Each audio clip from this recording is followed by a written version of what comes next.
We've just a couple of minutes ago watched a crossing where some animals were caught, some zebra and some wildebeest, and now the crocodiles are enjoying a feast of this one zebra. And the reason why we thought we'd share it with you is this is just some phenomenal shallow water feeding behavior of giant Nile crocodiles ripping apart a zebra carcass and feeding. And just have a look at what's happening here. These are some of the biggest crocodiles in the world, just slightly smaller than the Nile crocodiles, than the saltwater crocodiles in Australia, easily reaching 1,000, sometimes even 2,000 pounds. Can you believe that? Now don't forget that this is interactive. Please ask me questions. This is 100% live, coming to you from Kenya right now as we speak. Oh, look at these crocodiles.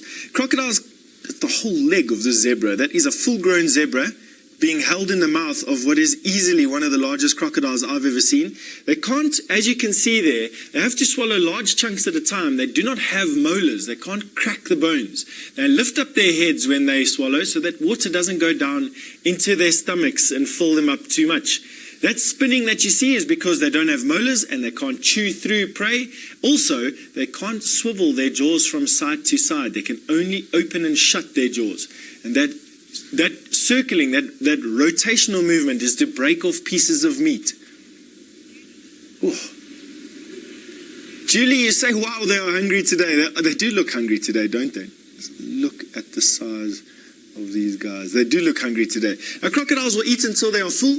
They're cold-blooded, so they then can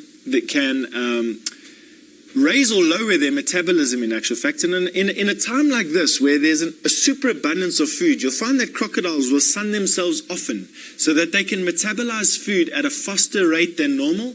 What that does is it allows them then to, look at this. It allows them then to put on weight.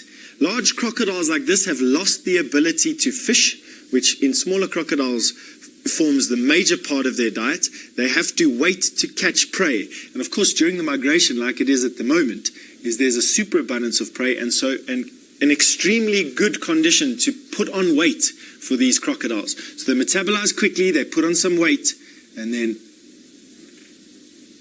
they basically carry on with the rest of the year.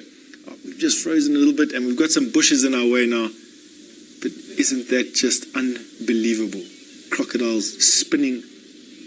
Now, Sarah, you wanted to know how much these crocs weigh. Sarah, anywhere from a couple of grams from when they're born all the way up to a couple of thousand pounds. I would say that easily reaching about 1,500 to 2,000 pounds is not uncommon for the crocodiles here. They are enormous animals.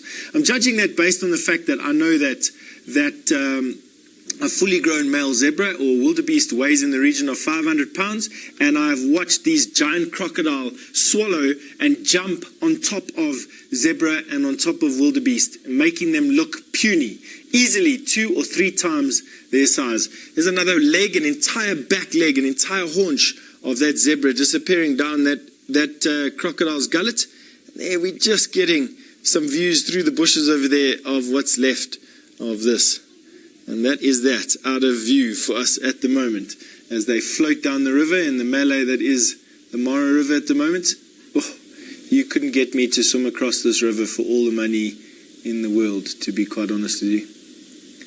And that's that. Back to a very sedate river again.